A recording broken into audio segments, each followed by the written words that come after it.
Saulo de Tarso, el perseguidor que se convirtió en el apóstol más grande.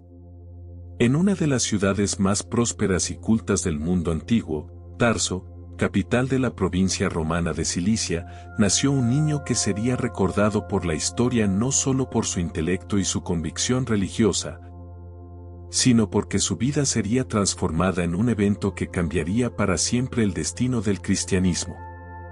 Su nombre era Saulo. Saulo creció en el seno de una familia judía de la tribu de Benjamín, un linaje respetado entre los hebreos. Pero lo que le daba una posición privilegiada dentro de la sociedad romana era su ciudadanía. Nacer ciudadano romano era un privilegio reservado para unos pocos y le otorgaba derechos que la mayoría de los judíos no tenían. Este estatus le permitiría, más adelante, moverse libremente por todo el imperio sin temor a restricciones o persecuciones políticas. Desde joven, Saulo mostró un intelecto prodigioso y una pasión ardiente por la ley de Moisés. Sus padres, devotos fariseos, decidieron enviarlo a Jerusalén para recibir una educación de élite bajo la tutela de Gamaliel, uno de los rabinos más respetados del Sanedrín. En Jerusalén, Saulo se sumergió en el estudio profundo de la Torá y las tradiciones rabínicas. Aprendió hebreo y arameo a la perfección, dominó el griego y, gracias a su ciudadanía romana, tenía conocimientos de latín. Su educación no solo lo preparaba para ser un fariseo destacado, sino que lo moldeaba para convertirse en una figura con gran influencia dentro de la sociedad judía. Su mente era una esponja que absorbía cada detalle de la ley, cada interpretación, cada norma que regía la vida del pueblo judío. El fariseísmo era más que una creencia religiosa para él, era su identidad. La ley no solo debía cumplirse, sino protegerse con fervor. Cualquier desviación de la tradición era vista como un ataque directo a Dios. Por ello, cuando un grupo de judíos comenzó a proclamar que Jesús de Nazaret era el Mesías prometido, Saulo sintió que era su deber detenerlos.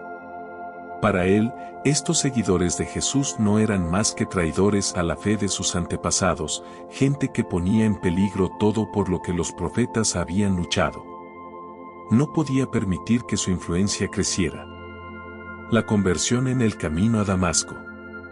Mientras avanzaba por el camino a Damasco, una luz enceguecedora descendió del cielo.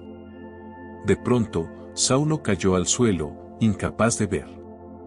En su ceguera, escuchó una voz que resonó en su interior con una autoridad que jamás había experimentado. «Saulo, Saulo, ¿por qué me persigues?». Temblando, Saulo apenas pudo balbucear: «Señor, ¿quién eres?». Y la voz respondió: «Yo soy Jesús, a quien tú persigues. Levántate y entra en la ciudad, donde se te dirá lo que debes hacer». Cuando Saulo abrió los ojos, estaba completamente ciego. Sus acompañantes lo guiaron hasta Damasco, donde permaneció 3 días sin ver, sin comer y sin beber. Durante esos días de oscuridad, no solo perdió la vista física, sino que su mundo espiritual se derrumbó por completo. Cada enseñanza que había defendido con fanatismo ahora se cuestionaba. Sus creencias, su identidad, su propósito, todo había cambiado de golpe. Durante 3 días en tinieblas, Saulo reflexionó profundamente sobre lo que había sucedido, preguntándose cómo aquel a quien perseguía podía ser verdaderamente el Mesías. Su orgullo y su certeza fueron reemplazados por angustia, arrepentimiento y la creciente comprensión de que había estado luchando contra Dios mismo. En Damasco, un hombre llamado Ananías recibió una visión de Dios. Se le ordenó que fuera a buscar a Saulo y orara por él. Ananías dudó. ¿Cómo iba a acercarse al hombre que había perseguido a sus hermanos? Pero el Señor le dijo: «Ve, porque este es mi instrumento escogido para llevar mi nombre ante los gentiles, los reyes y los hijos de Israel». Cuando Ananías encontró a Saulo, colocó sus manos sobre él y dijo: «Hermano Saulo, el Señor Jesús, quien se te apareció en el camino, me ha enviado para que recobres la vista y seas lleno del Espíritu Santo». Al instante, algo como escamas cayó de los ojos de Saulo, y pudo ver de nuevo. En ese momento, se bautizó y comenzó una nueva vida. Su corazón, antes lleno de odio y furia, ahora estaba lleno de una luz que jamás había conocido. El perseguidor había muerto. En su lugar, nacía Pablo, el apóstol de los gentiles. Los viajes misioneros y sus cartas. Pablo emprendió 3 grandes viajes misioneros y un último viaje a Roma, llevando el mensaje de Cristo por todo el mundo greco-romano. En cada uno de estos viajes enfrentó enormes desafíos, persecuciones, milagros y el establecimiento de comunidades cristianas que cambiarían la historia de la humanidad. Primer viaje misionero, Hechos 13 a 14. Pablo y Bernabé recorrieron Chipre y Asia Menor, enfrentando resistencia en cada ciudad. En Listra, Pablo fue apedreado y dado por muerto, pero milagrosamente sobrevivió y siguió predicando. En Antioquía de Pisidia, predicó a judíos y gentiles, enfrentando oposición y siendo expulsado de la ciudad. En Iconio, casi lo matan por su mensaje, pero su valentía lo llevó a seguir adelante. Segundo viaje misionero, Hechos 15 a 18. Junto con Silas, Pablo llevó el Evangelio a Macedonia y Grecia, donde predicó en Filipos, Tesalónica, Atenas y Corinto. Fue encarcelado en Filipos, donde, junto con Silas, alabó a Dios en medio de su sufrimiento hasta que un terremoto abrió las puertas de la prisión y el carcelero terminó convirtiéndose al cristianismo.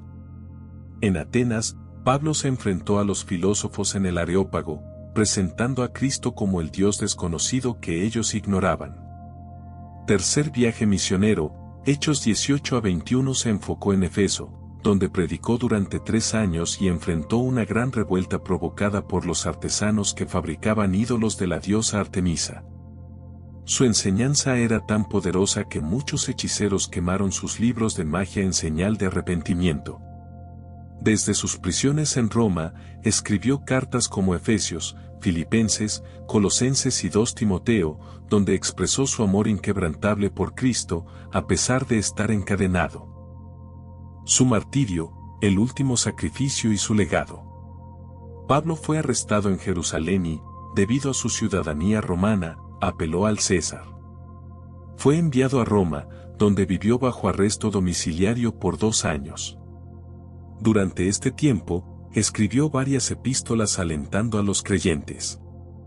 Pero Nerón desató una persecución brutal contra los cristianos tras el incendio de Roma. Pablo fue arrestado nuevamente y encarcelado en la prisión mamertina, un oscuro calabozo bajo la ciudad de Roma. En su última carta, escrita a Timoteo, dejó un mensaje final. He peleado la buena batalla, he acabado la carrera, he guardado la fe. Por lo demás, me está reservada la corona de justicia. Finalmente, fue llevado a las afueras de Roma, donde, como ciudadano romano, fue decapitado. Su martirio no detuvo la fe cristiana, sino que la fortaleció. El legado de Pablo, la influencia que perdura. El impacto de Pablo no terminó con su muerte. Su legado trascendió generaciones, sentando las bases del cristianismo teológico. Sus epístolas se convirtieron en una guía para las primeras iglesias y aún hoy forman una parte fundamental del Nuevo Testamento. Su ejemplo nos recuerda que la fe en Cristo trasciende cualquier obstáculo y que el Evangelio nunca podrá ser detenido. Cada historia de la Biblia nos deja una enseñanza, un mensaje que trasciende el tiempo y llega hasta nuestro corazón. Esperamos que esta historia haya sido de tu agrado y te haya inspirado a conocer mejor los libros de la Biblia. Si te gustó este video, no olvides darle me gusta y suscribirte a Conexión Divina para seguir descubriendo más relatos fascinantes. Déjanos tu comentario con lo que más te impactó de esta historia y qué otras narraciones te gustarían ver en el canal. Nos encanta leerte. Gracias por acompañarnos, nos vemos en el próximo video.